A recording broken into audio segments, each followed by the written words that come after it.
రాష్ట్రంలో కూటమి ప్రభుత్వం జంగిల్ రాజ్యంలా వ్యవహరిస్తోందని వైసీపీ రాష్ట్ర ప్రధాన కార్యదర్శి భూమా కిషోర్ రెడ్డి తీవ్ర ఆరోపణలు చేశారు. వైసీపీ నేతలు కార్యకర్తలపై ఉద్దేశపూర్వకంగా దాడులు జరుగుతున్నాయని, లా అండ్ ఆర్డర్ పూర్తిగా విఫలమైందని ఆయన మండిపడ్డారు.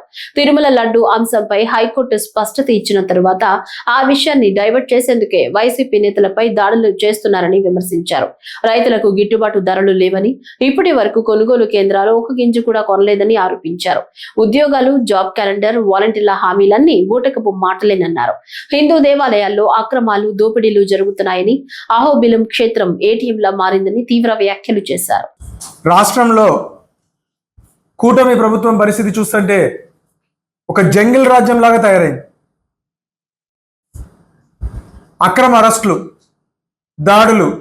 ఈరోజు నిన్న అంబటి రాంబాబు గారి మీద, అదేవిధంగా జోగి రమేష్ గారి మీద, వాళ్ళ ఇళ్ళ మీద పడి దొమ్మీలు చేసే పరిస్థితికి ఈరోజు తెలుగుదేశం గూండాలు తయారయ్యారు.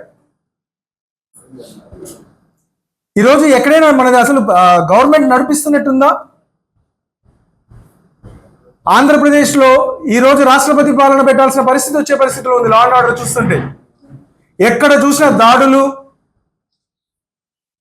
వైఎస్ఆర్సీపీ కార్యకర్తల మీద దాడులు, హత్యాయత్నాలు, ఇలాంటి కార్యక్రమాలు మొదలుపెట్టారు. ఈరోజు వీళ్ళకి ఇంకా సిగ్గు రాలేదు. తెలుగుదేశం ప్రభుత్వము ఏమని నిందేశారు? వెంకటేశ్వర స్వామి లడ్డు ప్రసాదంలో పంది కొవ్వు. అసలు ఆ మాటలు మాట్లాడడానికైనా ఆ రోజు పవన్ కళ్యాణ్ గారికైనా, చంద్రబాబు నాయుడు గారికైనా నోరు ఎలా వచ్చిందో కూడా మాకు అర్థం కావట్లేదు.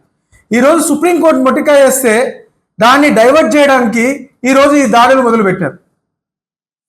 ఎక్కడ చూసినా డైవర్షన్ పాలిటిక్స్, ప్రతి ఒక్కటి కూడా. ఈరోజు ప్రతి ఊర్లో కూడా ఈరోజు వైఎస్ఆర్సీపీ కార్యకర్తలు కానీ దీన్ని ఎవరు ఊరుకునే ప్రసక్తి లేదు. రేపు ఈరోజు ఇదే దాడులు రేపు మళ్ళీ కొనసాగుతాయి. మీరు ఇలాగనే చేసుకుంటూ పోతే ముందు లా అండ్ ఆర్డర్ మీద దృష్టి పెట్టి ప్రజలకు పాలన చేయండి. ఎన్ని హామీలు ఇచ్చినారు? ఇలాంటి అక్రమ కేసులు మానుకొని ప్రజలకు కావాల్సింది చేయాల్సిందిగా డిమాండ్ చేస్తున్నాం.